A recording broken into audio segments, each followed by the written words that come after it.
Warahmatullahi wabarakatuh. Alhamdulillahilladzi wassalatu wassalamu ala asrafil anbiya'i wal mursalin sayyidina mursalin wa alihi wa ashabihi ajma'in. Amma ba'd. Rabbi ishrah li sadri wa yassir li amri wahlul 'uqdatam min lisani yafqahu qawli. Puja dan puji syukur senantiasa kita panjatkan kepada Allah Subhanahu wa taala karena atas berkah limpahan rahmat karunia serta nikmatnya pada malam hari ini kita bisa kembali melaksanakan agenda kita, agenda ngopi pemuda, ngobrol perkara Islam, ngaji santai, dan tentu insyaallah akan didampingi oleh guru kita Ustaz Mustaqim. Kemudian salam dan taslim senantiasa kita aturkan kepada junjungan kita Nabi besar Muhammad sallallahu alaihi wasallam. Allahumma shalli wa sallim wa barik alaihi. Dia Nabi yang diutus Allah sebagai uswatun hasanah, sebagai contoh suri tauladan terbaik untuk umat manusia akhir zaman. Dan Ustaz kita telah berada di tengah kita. Gimana kabar Ustaz? Sehat? Alhamdulillah sehat. Jadi perkenalkan ya, Ustaz kita, guru kita ini beliau namanya Ustaz Mustaqim SOSI, pengasuh Makassar Cinta Quran. Beliau asli Selayar. Jadi beliau adalah seorang mubalik Sulawesi Selatan yang banyak mengisi di forum-forum dan termasuk forum pemuda. Makanya kami selalu panitia juga meminta kesediaannya untuk bersamai kita dalam kolabor ilmi dalam uslub di kafe seperti beberapa kali sebelumnya yang kita laksanakan. Adapun susunan acara pada malam hari ini yang pertama itu pembukaan dari host saya sendiri, kemudian dilanjutkan dengan materi yang akan dipaparkan oleh Ustadz yang kurang lebih 60 menit, dan dilanjutkan dengan sesi tanya jawab untuk memperdalam diskusi kita. Jadi pertanyaan bebas saja, meskipun ini tematik yang dalam kategori atau pembahasan hijrah, namun mau bertanya di luar tema pun silakan. Dan alhamdulillah pada malam hari ini panitia juga menyiapkan door prize ya, berupa buku bagi para penanya. Semoga itu meskipun ini sederhana, semoga itu bermanfaat bagi kita ya. Mungkin sembari menunggu teman-teman yang lain, tidak apa-apa mungkin kita mulai saja karena kita juga pertimbangkan masalah waktu. Jadi kepada Ustaz kami persilakan.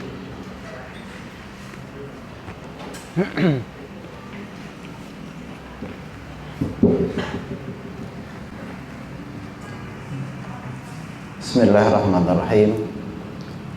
Assalamualaikum warahmatullahi wabarakatuh. Wah, ini forum pemuda tapi kurang semangat saya lihat. Saya ulangi dulu ya. Assalamualaikum warahmatullahi wabarakatuh. Ya, baru pemuda itu.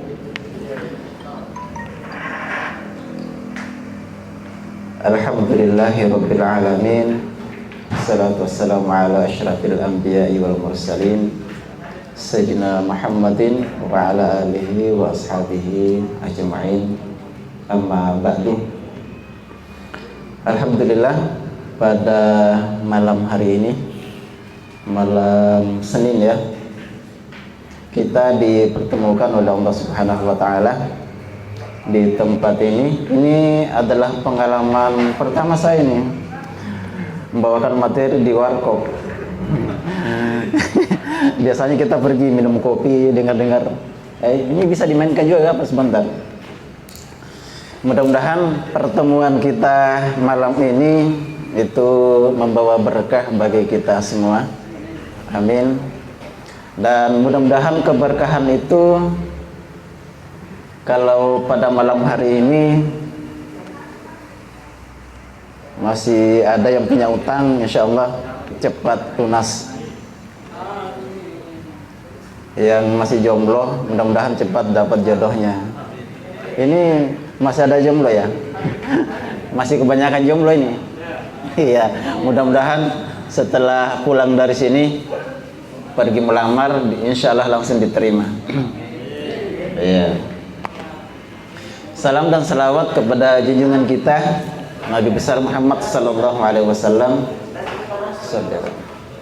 Rasul yang menjadi teladan kita baik dalam kehidupan pribadi, rumah tangga maupun kehidupan bernegara. Nah, malam hari ini kita pas berada di depan ini UIN ya, UIN lama. Ini bekas kampus saya. Kampus saya dulu. Saya di sini kuliah. Yang pertama kali memakai gedung di Samata itu ya saya tahun 98. Ada alumni UIN di sini ya? Ada? Waduh, ini alumni berapa? Tahun berapa, Pak? Ya?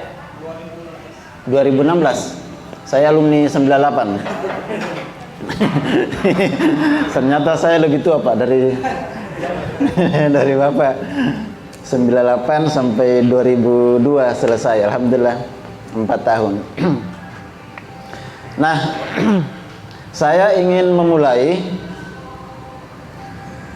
Rasulullah sallallahu alaihi wasallam itu kalau boleh kita bagi 3 dulu ya. Bagi 3 perjalanan beliau dari lahir sampai wafatnya. Yang pertama umur 1 sampai 40. Yang kedua umur 40 sampai 50. Atau 53 ya. 53 sampai 63. Ya, kita mulai 1 sampai 40. Silahkan baca sejarah. Jangan-jangan saya yang salah baca ya. Rasul itu umur 1 sampai 40, dari anak-anak sampai remaja, jadi anak muda, sampai umur 40 itu menikah. Rasul itu tidak punya musuh. Betul apa salah? Rasul itu umur 1 sampai 40 itu disayang oleh semua orang di kota Mekah. Bahkan beliau, apa gelarnya beliau? Al-Amin. Orang yang bisa dipercaya. Itu Rasul. Jadi memang Rasul itu bisa dipercaya. Sejak anak-anak sampai umur 40 itu tidak pernah bohong. Beda dengan kita. Kita ini ya mungkin satu hari ya satu kali bohong. Tapi Rasul tidak pernah bohong.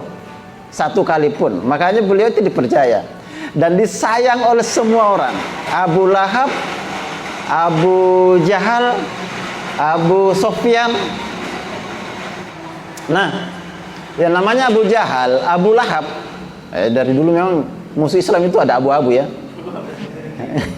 Kalau sekarang Abu siapa itu yang bikin masalah? Ya, tapi jangan sembarangan ya. Itu yang melapor, itu ketua KMP ya, itu sudah dicopot dari jabatannya. Bukan Abu Janda masuk penjara ya, tapi ketua KMP diganti. Diganti kalau tidak salah orang Sulsel, orang Makassar barangkali. Nah, Rasul itu mulai dimusuhi itu umur 40 sampai 53. Pertanyaannya kemudian adalah kenapa Rasul itu umur 1 sampai 40 itu tidak dimusuhi? Karena Rasul itu jadi orang soleh, orang baik. Orang baik. Maka tidak ada yang musuhi. Yang ada adalah yang menyayangi beliau. Makanya kalau mau disayangi satu kompleks, jadi orang soleh, insya Allah disayang satu kompleks atau satu kampus begini. Kalau jadi orang soleh, insya Allah disayang satu kampus. Jadi orang baik-baik. Jangan bikin ulah. Nah, umur 40 sampai 53, kenapa Rasul itu dimusuhi? Karena Rasul bukan hanya menjadi orang soleh, tapi Rasul itu menjadi muslih, mau memperbaiki orang. Jadi kalau kita jadi orang soleh, insya Allah musuh kurang. Tapi kalau kita mau perbaiki orang, insya Allah banyak musuh. Kalau tidak percaya, coba-coba. Coba-coba misalnya besok ya. Besok ini kan saya yakin orang-orang rajin semua pergi sholat di masjid berjamaah ya. Makanya disayang banyak orang. Mulai besok setengah jam sebelum maghrib atau setengah jam sebelum subuh, besok langsung ketuk-ketuk rumah tetangga. Pergi sholat subuh. Pergi sholat subuh. Ketuk, pergi sholat subuh. Insya Allah itu akan bertambah musuhnya. Kita akan dimusuhi.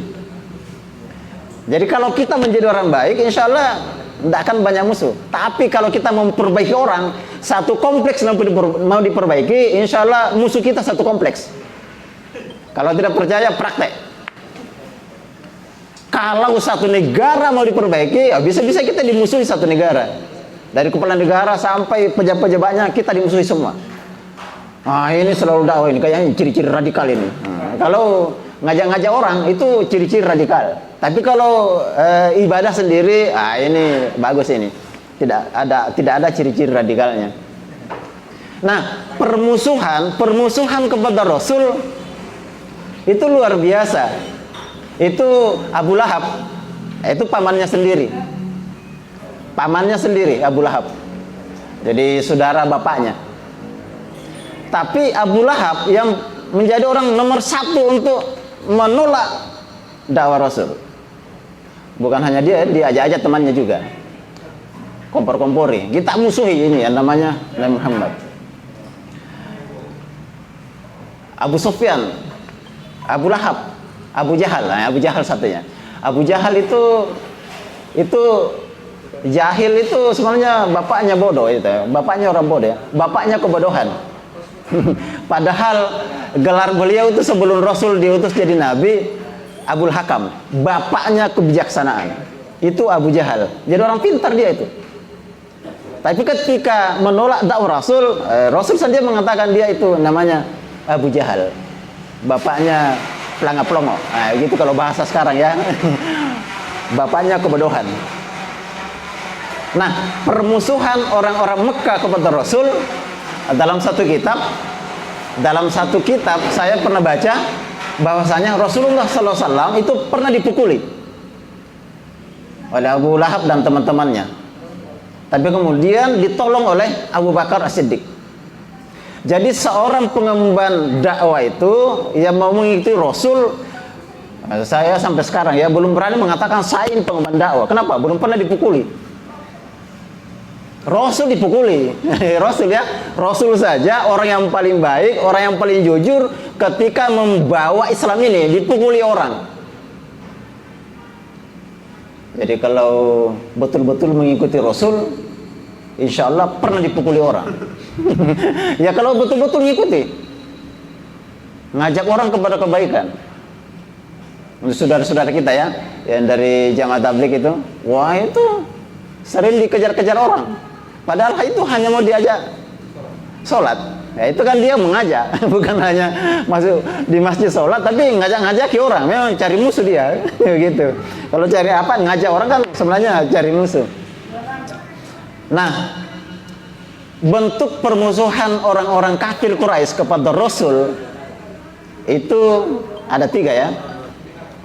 Ada 3 dan cara ini masih tetap berlangsung sampai sekarang. Di masa Rasul, untuk mencegah dakwah Rasul itu, yang pertama, Rasul itu apa? Kalau sekarang itu pencemaran nama baik. Rasul itu dicemarkan nama baiknya. Makanya orang-orang Quraisy itu, para tokoh-tokoh yang abu-abu tadi itu, menggelari Rasul itu sebagai tukang sihir. Tukang sihir, dukun kadang-kadang. Tapi yang paling termasyhur itu adalah Rasul itu dijuluki sebagai tukang sihir. Nah, tukang sihir. Kenapa dijuluki tukang sihir? Agar orang-orang tidak dekat dengan Nabi Muhammad. Itu strategi pembusukan nama agar orang-orang itu jauh dari Rasulullah Shallallahu Alaihi Wasallam. Tapi ternyata tidak berhasil. Ternyata masih makin banyak orang yang masuk Islam. Jadi pencemaran nama baik itu tidak berhasil. Itu sampai sekarang juga berlaku. Apa sekarang gelarnya itu para dai-dai kita yang mengajak kepada kebaikan? Apa gelarnya? Supaya umat itu menjauhi dia. Apa sekarang yang paling populer? Hah? Apa? Teroris. Tapi karena teroris sudah kurang laku, maka dipindah ke radikal. Mungkin radikal kurang laku, nanti mabuk agama. Sembarang dia bilang. Nah, itu target mereka itu bukan sesuatu yang kebetulan ya. Itu kita juga termasuk orang bodoh sekali itu kalau mengatakan bahwa itu kebetulan. Tidak. Itu disengaja. Dan memang ada dananya, dana radikalisasi itu banyak. Untuk tidak meradikalkan orang. Jadi kita itu tidak radikal lagi kalau tidak mau menerapkan syariat Islam. Nah, berarti sudah tidak radikal. Sudah tidak punya niat-niat untuk menerapkan syariat Islam. Berarti itu sudah tidak radikal. Nah, terjadi sekarang. Yang tidak disukai, nah itu radikal. Nah, ini tawar rahmah. Nah, ini Islam rahmat lil alamin. Kan dibelah dua itu. Ada yang diangkat, ada yang diinjak, kan begitu. Ada yang dikasih jabatan, ada yang dikasih penjara, kayak gitu. Yang kedua, ketika pembusukan nama itu tidak berhasil, maka orang-orang Quraisy tensinya makin naik. Apa yang mereka lakukan? Penganiayaan, dianiaya. Maka kita tahu Bilal itu babak belur, tapi tahan dia. Satu kali itu kalimat tauhid masuk dalam hatinya, tidak bisa goyah. Padahal Bilal itu kan udah tinggi-tinggi sekolahnya, itu udah kuliah dulu, udah makan bangku sekolah. Tapi satu kali tahu kalimat tauhid itu, dia bisa tahan bagaimanapun siksaan itu. Itu namanya imannya teruji. Kalau kita ini kan masih ngomong-ngomong begini kan, kayaknya belum teruji. Yang teruji itu kalau misalnya ada yang bekerja di tempat yang tidak diridhai oleh Allah, kemudian dia tahu keharamannya, langsung keluar. Itu teruji dia. Imannya bagus. Harus teruji. Sekarang contoh. Allah dan Rasulnya itu memerintahkan kita untuk menerapkan syariat Islam. Tapi penguasa-penguasa sekuler itu tidak reda, tidak mau. Nah, sekarang yang mana mau kita ikuti? Penguasa sekuler atau Allah dan Rasulnya?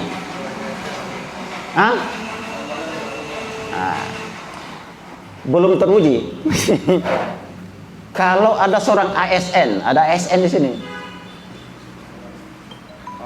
dia mau memperjuangkan syariat Islam, tapi bosnya mengatakan Anda harus memilih, tetap memperjuangkan Islam atau berhenti jadi ASN. Itu ujiannya. Itu baru diuji, Pak. Kalau kita kan tidak ada ujian. Yang mana kira-kira diambil itu? Ya, kalau misalnya kita ini contohnya, yang mana Pak dipilih kira-kira? Tetap berjuang atau keluar?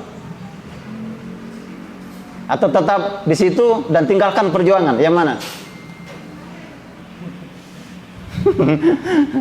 Yang mana dipilih? Tetap berjuang di jalan. Kita itu bisa menjawab begitu gampang ya, karena belum di situ. Tapi kalau di situ akan teruji. Saya punya teman kerja di salah satu perusahaan uang ya. Perusahaan uang ya kan, perusahaan juga itu sebenarnya. Perusahaan peternakan uang. Gajinya itu mungkin tahun-tahun 90-an itu sekitar ratusan juta gajinya itu. Dikasih pilihan, kamu tetap mau berjuang atau tetap di pekerjaanmu itu. Harus memilih. Dan dia itu sudah level internasional, gajinya tinggi. Berhadapan dengan itu, dia memilih untuk berjuang tinggalkan uang yang banyak itu. Padahal dia aktivis riba itu, tapi kena orang-orang radikal istilahnya pengajian, dia disuruh milih dia. Kamu tetap ngaji di sini atau tinggalkan ribanya itu. Dia tinggalkan.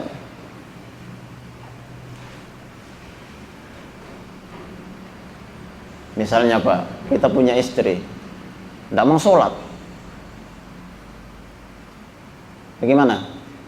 Sudah diajari, sudah bertahun-tahun diajak sholat tidak mau, disuruh nutup kerudung tidak mau. Gimana kira-kira kesimpulannya? Cari yang lain atau tetap di situ? Satu saya tidak beres.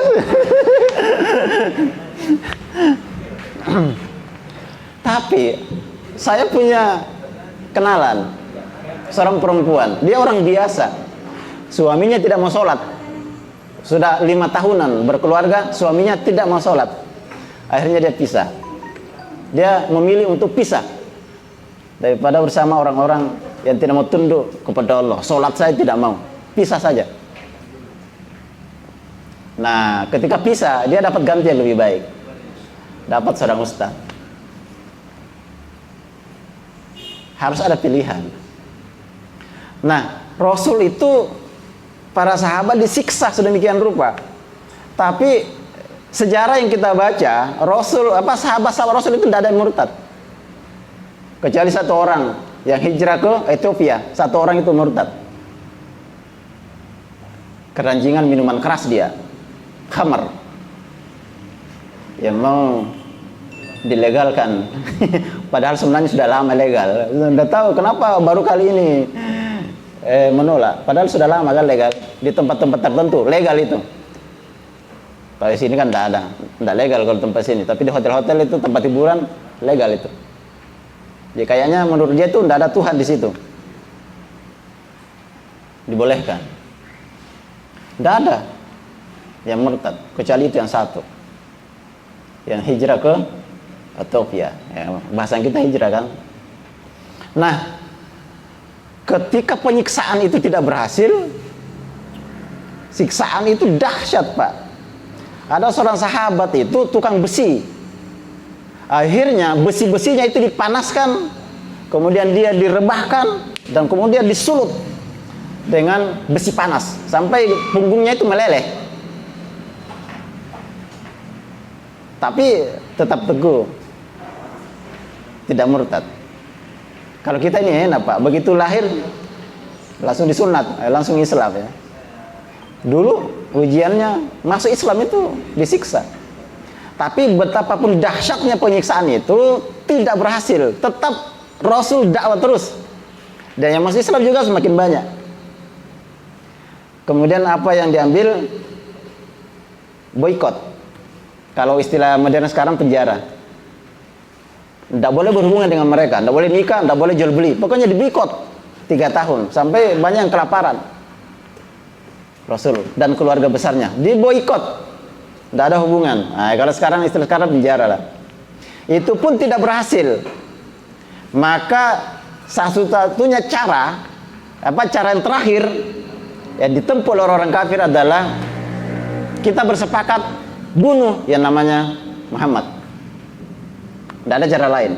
Jadi untuk menghentikan dakwah itu, menghentikan sebuah kebenaran, kalau misalnya dicaci maki, pencemaran nama baik tidak berhasil, kemudian disiksa juga tidak berhasil, dipenjara, malah dakwah di penjara, maka jalan terakhir adalah habisi.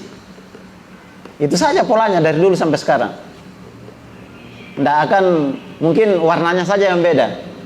Kalau dulu boikot, diboikot di gunung-gunung. Kalau sekarang kan ya di balik jeruji.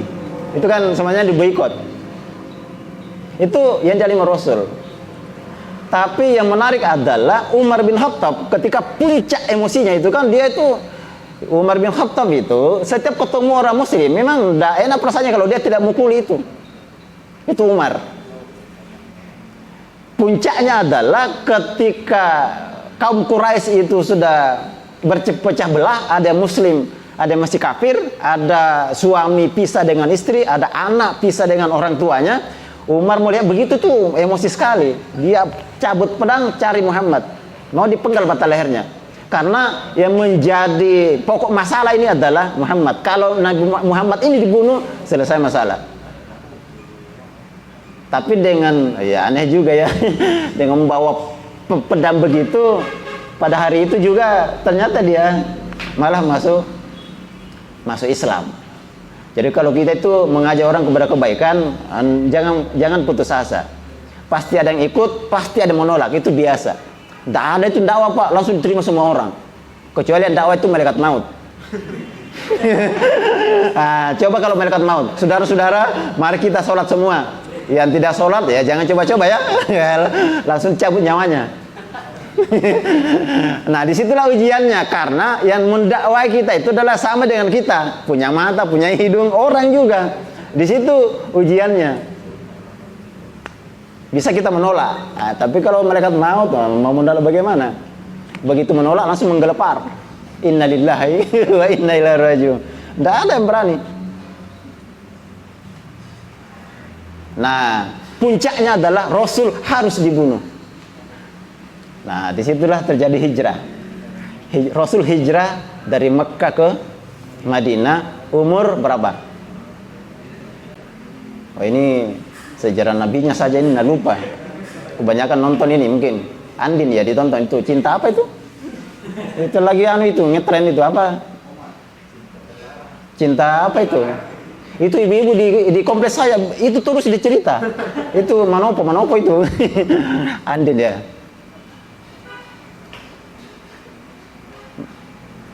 Berapa? Umur berapa Rasul hijrah? Nah, Rasul itu diangkat jadi Rasul, Nabi Muhammad diangkat jadi Rasul umur 4. Biar itu masa tidak tahu. Kalau tidak tahu itu berhenti kira 40. 13 tahun dakwah di Mekah. Jadi 40 tambah 13 berapa? 53. Rasul hijrah ke Madinah umur 53. Rasul umur 53 hijrah ke Madinah baru memulai peperangan. Umur 53 masih kuat Rasul. Baru mulai perang umur 53. Perang Badar, perang Uhud, perang Khandaq, perang Tabuk itu dijalani Rasul umur 53. Kalau kita di Indonesia umur 53 kayaknya sudah bergerak pun sudah malas. Tapi sahabat itu ada umur 90 masih ikut jihad. Bahkan ada yang tunanetra ikut jihad. Tukang azannya Rasul. Jihad dia. Dan dia meminta supaya di front terdepan. Itu kan namanya bunuh diri ya. Tidak mau dia pergi perang kan namanya bunuh diri itu. Tapi dia mau mati syahid. Saking semangatnya orang dulu itu mau perang. Hijrah ke Madinah. Nah, ketika Rasul jadi 1 sampai 40 jadi orang baik disayang, 40 sampai 53 dimusuhi sedemikian rupa, dikejar-kejar, dilempari sampai Rasul berdarah-darah. Hijrah ke Madinah. Pada saat hijrah ke Madinah umur 53, pada waktu itu orang kafir tidak boleh macam-macam sama Rasul. Karena kalau macam-macam dipenggal batang lehernya. Bahkan Rasul mengatakan musuh itu sudah takut 1 bulan perjalanan. Jadi 1 bulan belum diserang, musuh sudah takut. Sudah hijrah ke Madinah. Jangan macam-macam ya. Kalau macam-macam Rasul melawan. Terjadi perang Badar. Luar biasanya pada perang Badar yang hijrah orang muhajirin kan berkeluarga semua itu orang-orang Mekah. Jadi berperang itu antar keluarga. Ubaidah bin Jarrah itu harus berperang dengan bapaknya. Abu Bakar Siddiq harus berperang dengan anaknya Abdurrahman bin Abi Bakar, tapi sebelum masuk Islam anaknya. Ubaidah bin Jarrah itu harus berhadapan dengan bapaknya, bapak kandungnya. Jadi bapaknya itu Ubaidah bin Jarrah itu selalu memang dia cari-cari memang anaknya mau dipotong dalam perang Badar itu. Dicari itu Abu Ubaidah. dicari-cari. Abu Ubaidah bin Jarrah selalu menghindar dari bapaknya, tapi dicari terus, hanya terpepet, ya harus berhadapan antara bapak dengan anak. Ya, akhirnya bertarung. Abu Ubaidah itu memenggal batang leher bapaknya. Kita kan tidak pernah menghadapi hal yang seperti itu. Tidak pernah juga kita melawan bapak ya, karena bapak kita kan sudah muslim. Paling-paling kalau minta uang tidak dikasih, ya tidak usah lah marah-marah. Itu anak juga harus ngerti sekarang ya. Lagi pandemi begini, susah ekonomi. Jadi kalau apa saja dimakan, tidak usah marah-marah sama bapak. Tapi ini Abu Ubaidah bin Jarrah itu harus berhadapan dengan bapaknya, dan dia membunuh bapaknya. Ujian terberat. Sampai sahabat mengatakan, wah Abu Ubaidah durhaka, itu bapaknya dia bunuh. Sampai turun sebuah ayat ya, jangan berkasih sayang dengan orang kafir, walaupun itu bapakmu, saudara-saudaramu. Membenarkan tindakan Abu Ubaidah bin Jarrah. Tidak bisa dibayangkan Pak, kalau dalam peperangan kita harus berhadapan dengan kakak kita sendiri. Maju, kakaknya situ, mati. Atau berhadapan dengan bapak, gimana itu? Nah, ketika hijrah orang kafir dibabat, dibabat oleh Rasul. Kalau umur 40 sampai 53 masih tenang-tenang ya, tidak melawan Rasul. 53 ke atas, sini kita baku babat. Jadi sahabat itu jago-jago perang semua. Kayak Umar bin Khattab kan orangnya besar, tidak ada yang bisa mendekat. Begitu mendekat, kepala pisah.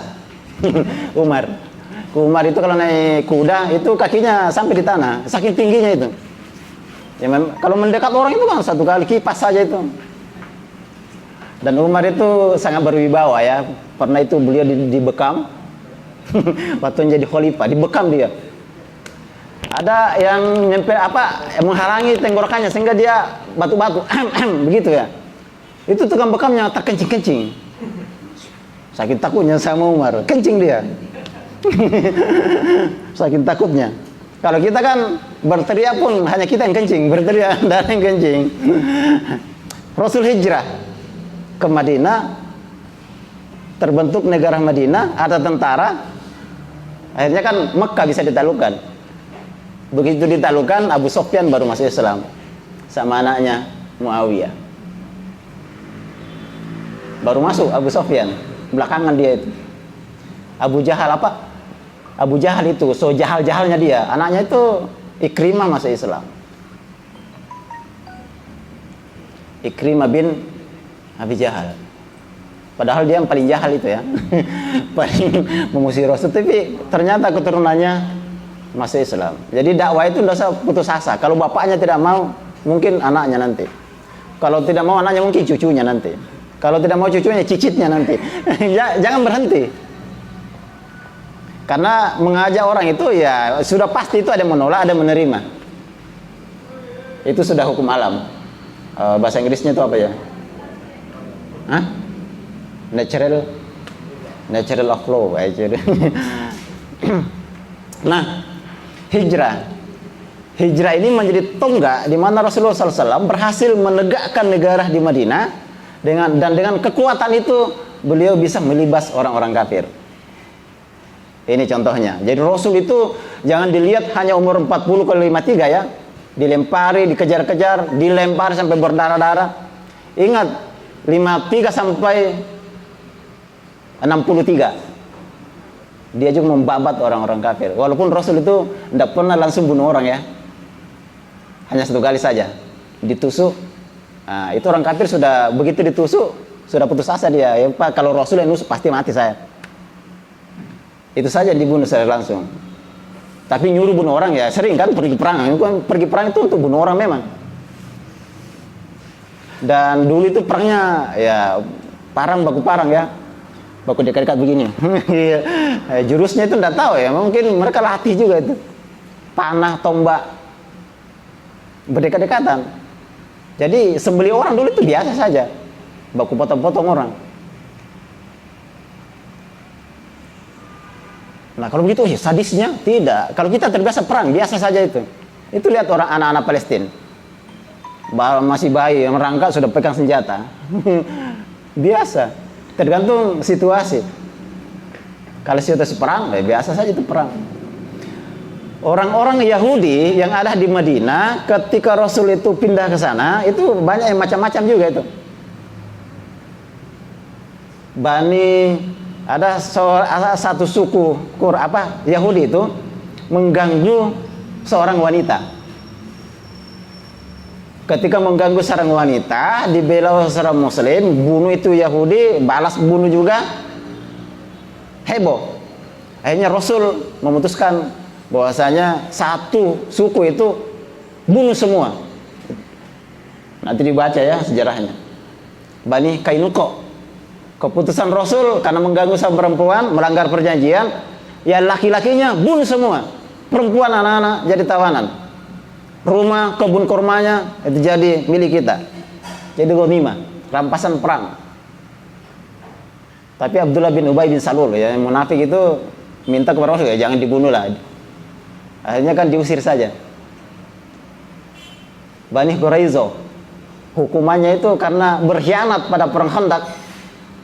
Maka Rasul meminta kepada Sa'ad bin Mu'az untuk memberikan hukuman. Apa hukumannya? Semua laki-lakinya bunuh semua. Anak-anak perempuan jadi tawanan. Digalikan parit, laki-lakinya dibunuh semua. Jadi kalau membaca perjalanan dakwah Rasul ya harus semuanya dibaca ya. Rasul juga pernah tegas menggal batang leher orang. Selama ini kan selalu Rasul itu ceritakan dizolimi terus kasihan Rasul. Dilempari, diludahi. Tak pernah sampai begitu Rasul pernah menggal orang. Kita masuk. Ya, masuk di hijrahnya ya, baru tadi pembukaan ya, kita baru masuk. Hijrah Rasulullah SAW. Ada yang harus kita lihat. Rasul itu ketika dakwah di Mekah itu tidak banyak orang masuk Islam. Puluhan orang yang masuk Islam. Tidak banyak. Bisa dihitung jari. Ketika di Mekah 13 tahun. Tapi begitu Rasul hijrah ke Madinah, tegak negara Madinah, punya tentara, ketika kembali ke Mekah, peristiwa Fathu Makkah, menaklukkan kota Mekah, jadi kota Mekah itu dikepung dengan 10.000 pasukan. Apa yang terjadi? Ya mu'alaf pada hari itu ribuan orang. Artinya yang masuk Islam ribuan orang. Sampai pimpinannya yang itu Abu Sufyan itu masuk Islam. Dari sini kita bisa belajar bahwasanya dakwah itu akan sangat efektif itu kalau ditopang oleh sebuah kekuasaan dan tentara. Jangankan kita Pak ya, Rasul pun itu butuh kekuasaan. Sebelum ada kekuasaan, 1-2 orang yang mau. Tapi ketika Rasul berkuasa di Madinah, datang ke Mekah dengan 10.000 pasukan, ribuan orang dalam satu hari masuk Islam. Jadi kekuasaan itu sangat efektif untuk menopang sebuah kebenaran. Dan kekuasaan itu juga akan sangat efektif untuk menopang kejahatan. Nah, kita dakwah sekarang ya. Ini paling-paling berapa orang? Tapi kalau negara yang mendakwakan kejahatan misalnya, itu korbannya bisa jutaan orang per malam. Paham ya? Paham ya? Betul ya? Itu kita juga sedih ya. Itu malam hari Jumat ya, subuh-subuh itu di salah satu wisma yang ada di mana itu? Wisma di Panakukang kayak itu. Itu kan ada seorang artis apa ya? Selebgram ya. Siapa namanya lagi tuh? Selebgram itu dibunuh oleh pacarnya kan? ditikam. Karena pacarnya ngaku hamil, dia tidak mau nikahi, mau enaknya saja maunya dia. Ditikam, lari dalam keadaan telanjang. Tikam dadanya. Di lantai 1 kayaknya dia modar. Berarti dia sama-sama tidur ya. Kan subuh baru kejadian. Berarti malamnya masih sama-sama itu. Jadi kalau tempat-tempat itu dibiarkan, berapa banyak orang itu yang rusak dalam satu malam? Kalau lewat tontonan itu, berapa banyak yang rusak itu dalam satu malam? Bukan jutaan, mungkin puluhan juta orang bisa rusak. Kalau kita ini paling-paling ini yang bisa bayar. Tapi kalau negara itu, bayangkan ya, ketika negara menghalalkan riba, berapa banyak orang terlibat riba? Bisa dikatakan mungkin di Indonesia mungkin 99,99% terlibat. Itu kekuasaan ya. Efektif. Ya tergantung nanti kekuasaan itu dipakai untuk menerapkan yang tidak islami atau menerapkan yang islami. Jadi dakwah seorang penguasa itu lebih efektif sebenarnya daripada 1 juta Ustadz Abdul Somad. Karena kalau penguasa satu kali saja ngomong, semua perempuan yang ada di Indonesia mulai malam ini saya putuskan yang tidak menutup aurat ketika keluar di tempat umum maka akan dibina di Kapolsek selama 2 bulan. Selesai masalah. Selesai apa belum? Selesai? Selesai.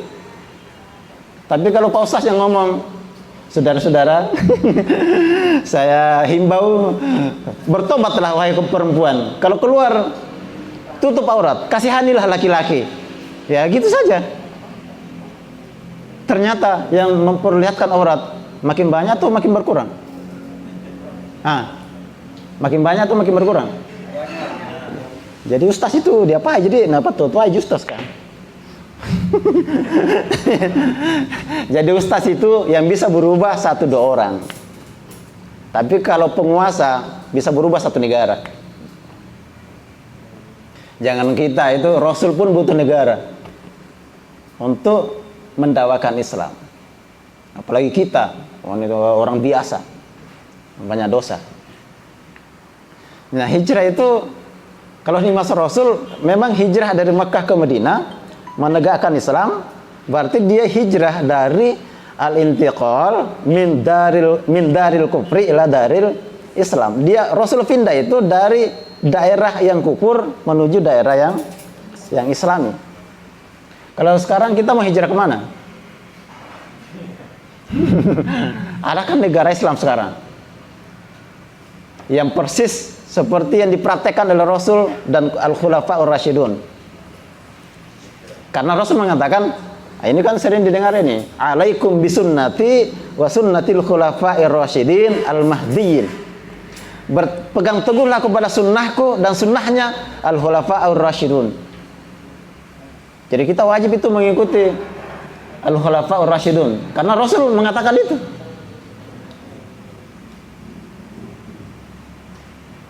Makanya yang kita contoh adalah para salafus soleh.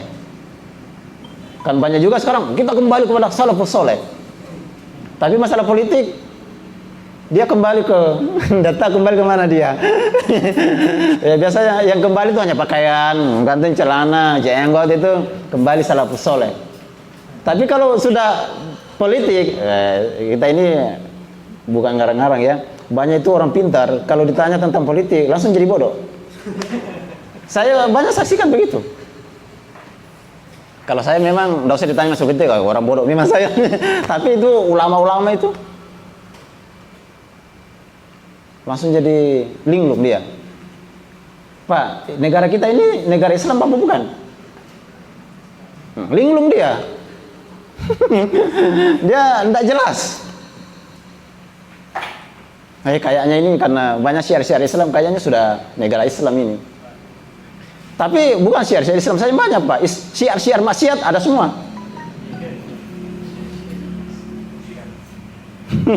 Syiar maksiat malah lebih kencang daripada syiar Islam. Syiar Islam ini malah mau diredupkan. Nah, sekarang kan kita tidak bisa hijrah mau kemana. Tapi kita bisa hijrah dari kondisi yang jelek kepada kondisi yang lebih baik. Hijrah dari kemarin belum sholat, besok sholat. Hijrah dari apa lagi? Tidak mau menyampaikan kebenaran, besoknya ikut menyampaikan kebenaran. Kita bisa hijrah seperti itu. Kalau misalnya tegak negara yang seperti yang dipraktekkan oleh Rasul, insya Allah kita bisa hijrah. Misalnya tegak di Suriah, mau pindah ke sana? Mau? Siapa mau pindah? Kemarin yang ISIS itu banyak yang pindah ke sana, ternyata sampai sana tertipu. Nggak bisa. Ya paling-paling kita itu ya dari yang negatif ke yang positif. Kita bisa berubah. Dari pegawai peternakan uang langsung keluar. Sekarang kan ada itu apa ex-bank ya. Wih, banyak sekali itu yang hijrah, tahu. Karena mereka kerja, dia tahu ini haram. Gelisah juga dia. Tapi Kak, disitulah tekanannya. Cicilannya banyak kan? Mobil cicilan, rumah cicilan. Istri juga mungkin masih cicilan juga. Tanah cicilan. Sudah sering pulang kampung petantang petenteng pakai Fortuner. Masa mau ditinggalkan semua ini? Di situ ujiannya. Nanti pulang kampung jalan kaki. Mana mobilnya? Sudah pindah tangan. Di situ malunya kita. Makanya kita tidak mau meninggalkan itu karena malu sama orang. Bukan malu kepada Sang Pencipta. Saya kira sebagian ya lebih bagus. Nanti insya Allah banyak yang masukan ya. Atau ada yang menambah silahkan. Kalau ada yang mau didiskusikan silahkan.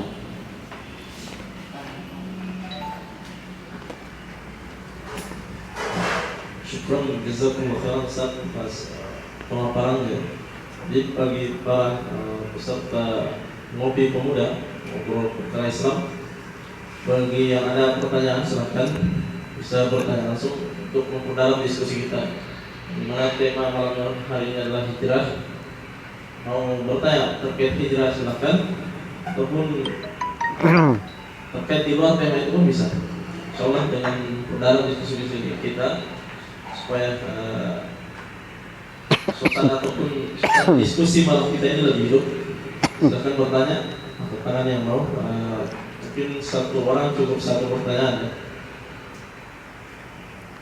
Silahkan dan insyaallah bagi para penanya kan memberikan door prize ya, berupa buku saku. Meskipun ini buku mobil ya, bocil-bocil buku kecil. Insyaallah ini luar biasa juga manfaatnya, karena ini tentang adab menuntut ilmu. Silakan bagi yang bertanya, tidak usah malu, kita di sini forum diskusi. Ya, anak muda. Anak muda saja, forum melepas saja, bukan forum formal. Silakan.